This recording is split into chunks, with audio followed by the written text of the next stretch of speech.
ان کو اسکارٹ کریں گے اور ہم انہیں لے کے جائیں گے. ایسا بھی نہیں ہوا. پھر وہ کہتے ہیں نیوی ختم کر دی میں نے ایران کی. اگر نیوی ختم کر دی تو آپ نے ہرمز بند کیسے؟ سوال نمبر 1.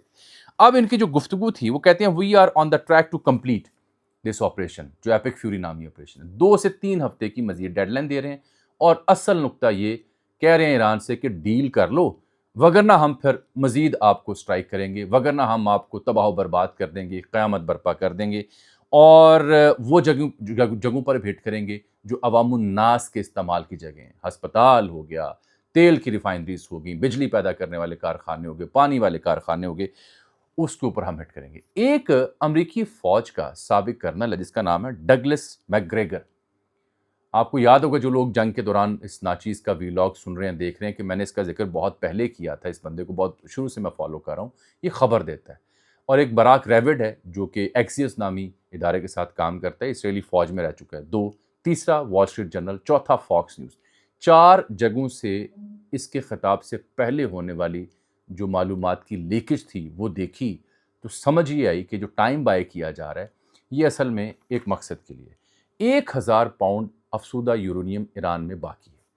اس نے گو کہ اپنی تقریر میں کہا کہ اس سے پہلے جو پچھلے سال ہم نے اسٹرائک کیے تو ایران کی تنصیبات ہم نے تباہ کر دی B-2 بامبر کے ذریعے. اب بھی ہم نے ان کو تباہ و برباد کر دیا. یہ جوہری ہتھیار نہیں بنا سکتے اور نہ ہم انہیں بنانے دیں گے. لیکن یہ 4 جو حوالے میں نے دیے، ان حوالوں کے مطابق ٹرمپ سرکار کیا چاہ رہے ہیں؟ ٹرمپ سرکار چاہ رہے ہیں کہ یہ زمینی فوج بھیجیں ایران میں. یہی نہیں بلکہ یہ زمینی فوج بھیج کے یہ چاہتے ہیں کہ وہاں پہ ایئر اسٹرپس بنائے جائیں، وہاں پہ ٹروپس بھیجے جائیں، اور اس قسم کی بریفنگ جو ہے وہ انہیں دی جا چکی ہے فوجی ذرائع کے حوالے سے. اور ان ذرائع نے یہ بات انہیں کی ہے کہ اگر یورینیم جو وہاں موجود ہے ایران کا وہ لینا ہے تو پھر فوج بھیجنی از حد ضروری ہے. یہ ہے اصل پلان جو ڈگلس میک گریگر نے، وال اسٹریٹ جرنل نے، فاکس نیوز نے اس کے خطاب سے پہلے پوری گفتگو یہ کی. اپنے خطاب میں یہ کہتا ہے کہ جو آبجیکٹیو جو ہیں ہمارے ایران جنگ میں وہ نیئر کمپلیشن ہے، اور 13 امریکی بھی ہمارے مارے گئے. ان کے اہل خانہ نے مجھے کہا کہ جاب فنش کریں. پھر یہ کہتے ہیں کہ اسرائیل ہو، قطر ہو، سعودی عرب ہو، UAE ہو، بحرین ہو، یہ ہمارے ساتھ ہیں، گریٹ نیشن ہے. اور پھر یہ آگے انہوں نے کہا کہ جو پوسچرنگ کی وہ اس لیے انہوں نے کی فتوحات کو گرنے کے بعد. براک اوباما کو بھی رگڑا کہ براک اوباما نے جو نیوکلیر ڈیل میں ایران کو مارجن دیا اور ڈالرز دیے، اس نے بڑے ظلم کیا، اور کہا کہ اس سے پہلے جتنی رجیمز تھیں امریکہ کی ان سے غلطی ہوئی کہ یہ کام کیوں نہ ختم کیا. اور انہوں نے کہا کہ یہ بات کرتے ہوئے پوسچرنگ کی آپ نے، کیونکہ ان کی جو ریٹنگ ہے اپروول مقبولیت وہ -20% ہو چکی ہے امریکہ میں. جدید امریکہ میں اس کی جو تاریخ ہے اس کو اگر آپ دیکھیں تو -20% ریٹنگ کا آنا، وہ بھی مڈ ٹرم سے پہلے، یہ پہلی بار ایسا ہو رہا ہے. سپریم کورٹ جو امریکہ کا ہے اس نے ٹیرف کے اوپر بھی اسٹرائک کر رکھی ہے، گورنمنٹ شٹ ڈاؤن بھی ہے، نئے فنڈز بھی نہیں مل رہے. دنیا بھر میں اس کے خلاف مظاہرے ہو رہے ہیں. ایجنسیوں کی رپورٹ تھی کہ آیت اللہ صاحب کو شہید نہ کیا جائے، ایران پہ حملہ نہ کیا جائے. اس کو بالائے طاق رکھتے ہوئے یہ اسرائیل کے کہنے پہ اس جنگ میں گھسا، اور اب گھسنے کے بعد فتوحات کا ذکر کر رہا ہے کہ ہم نے جو پچھلی امریکہ کی جنگیں رہیں اس کی نسبت 32 دنوں میں وہ اہداف حاصل کر لیے جو باقی کوئی نہیں کر سکا. یہ اس کا موٹا موٹا خلاصہ تھا. اور اس نے ذکر نہیں کیا چین کا، اس نے ذکر نہیں کیا وزرائے خارجہ جو 4 پاکستان میں بیٹھے، اس سپیچ میں نہیں کیا. البتہ اپنی اس گفتگو کو دہرایا جو ٹروتھ سوشل پہ کرتا رہا کہ ڈیل کر لو. یہ بھی کہہ رہا ہے کہ جو موجودہ رجیم ہے ایران کی یہ ماضی کی نسبت بہت بہتر ہے، یہ ریزنیبل لوگ ہیں، یہ مجھ سے ڈیمانڈ کر رہے ہیں کہ ڈیل کر لو. لیکن جو اس نے ٹروتھ سوشل پہ ٹویٹ کیا تھا کہ جی آپ نے ہرمز کھول دیں تو پھر آپ کی جو درخواست ہے جنگ بندی کی اس کے اوپر ہم غور کرتے ہیں. ایران نے رد عمل دیا تھا کہ ہم نے کوئی درخواست نہیں دی، ہم ایسے کوئی درخواست نہ دینا چاہتے ہیں، نہ دی ہے، لیکن مذاکرات کے لیے تیار ہے. کیونکہ ایران کے جو صدر ہیں انہیں امریکی عوام کے نام میں خط بھی لکھا ہوا ہے. اور بار بار میں کہہ رہا ہوں آپ سے کہ اس نے یہ بات کی کہ جو قیمتیں ہیں پیٹرول کی اور دیگر چیزوں کی وہ جلد بحال ہو جائیں گی، کیونکہ مارکیٹ کا پریشر ہے. $200 ارب جو مشرق وسطیٰ میں انویسٹمنٹ ہوئی تھی وہ ڈوب چکا ہے. تقریباً 40% میں نے بتایا، وال اسٹریٹ جرنل نے خبر دی تھی کہ تیل کی قیمتوں میں اضافہ ہو چکا ہے. پوسچرنگ اس نے اپنی کی اور بھرپور کی ہے، لیکن وہ کام کی بات مجھے سمجھ نہیں آ سکی کہ اس نے کیا کیا. ایک اس نے دعویٰ کیا اپنی تقریر میں کہ جو ایران ہے وہاں پہ جو آپ کو پتہ ہے اس جنگ سے پہلے مظاہرے ہوئے تو کہتا ہے جی 45,000 لوگ مارے گئے ایران میں. یہ اب اقوام متحدہ کا نمبر ہے، ریڈ کرسنٹ کا نمبر ہے، کسی آزادانہ ذرائع کا نمبر ہے میری سمجھ سے بالا تر ہے. یہ نمبر پہلی دفعہ میں سن رہا ہوں. ایران کی موجودہ قیادت اور ماضی کی قیادت کو نشانہ بنانے کے لیے انہوں نے یہ نمبر دیا اور کہا کہ ایران کو ہم نیوکلیر کی اجازت بس نہیں دے سکتے, جو مرضی ہو جائے ہم اس کو اجازت نہیں دے سکتے. ٹرمنڈس پروگرس ہم نے کی اس جنگ میں, یہ بار بار اس نے جملہ کیا. بہت سے جو پہلے آنے والے ماضی میں آنے والے صدور تھے انہیں وہ کام کریں جو میں نے کیا. پچھلی جو رجیم تھی امریکہ میں بائیڈن کی, اس کے اوپر تو اس نے بس تبرہ کیا ہے, گالیاں نہیں بس دی, اس کے علاوہ کوئی کسر باقی نہیں چھوڑی.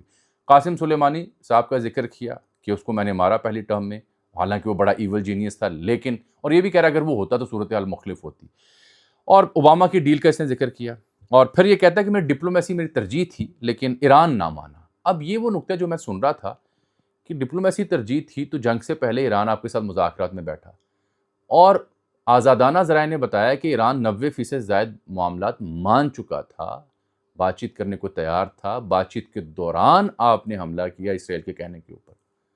اپنی بات نہیں وہ کر رہا, B2 کا بار بار ذکر کر رہا ہے, اسرائیل کے حوالے سے بات کرے کہ اسرائیل صفحہ استی پہ نہ ہوتا, مشرق وسطیٰ نہ ہوتا اگر ہم حملہ نہ کرتے اور ہم یہاں پہ یہ پنگا نہ کرتے.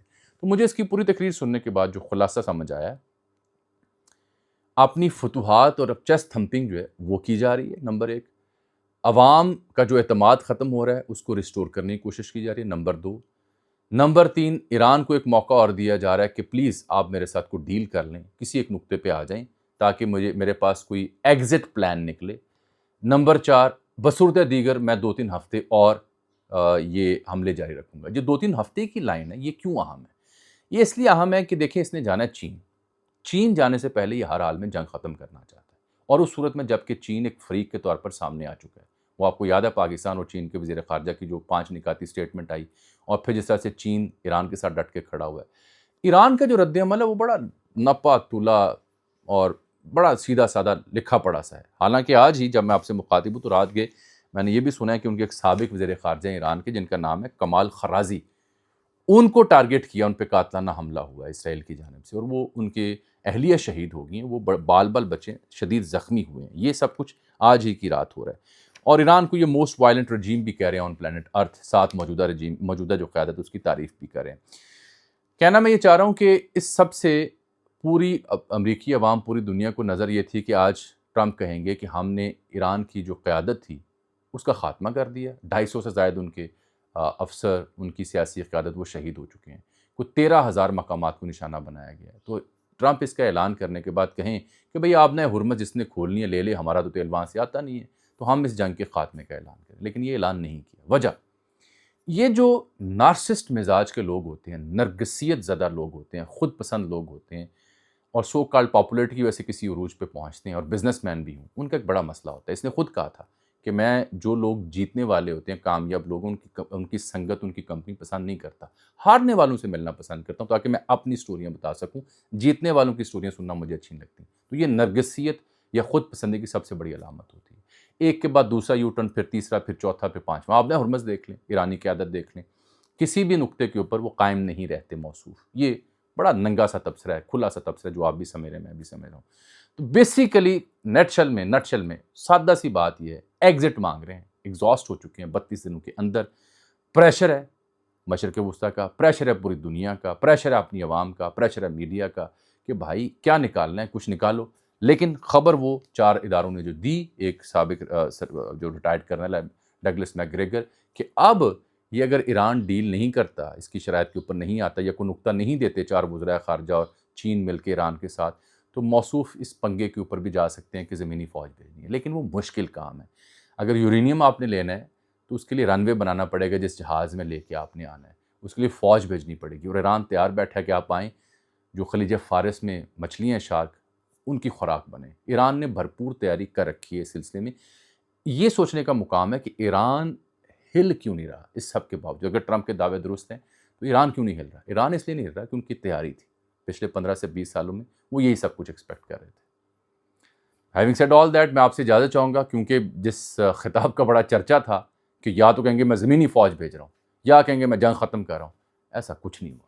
موصوف ابھی بھی ہیلے بہانے اور کوئی ایگزٹ اور کوئی فیس سیونگ مانگنے, سمپل فیس سیونگ کی ایفرٹ تھی ان کے اس خطاب میں. مجھے دیجیے اجازت. اللہ حافظ.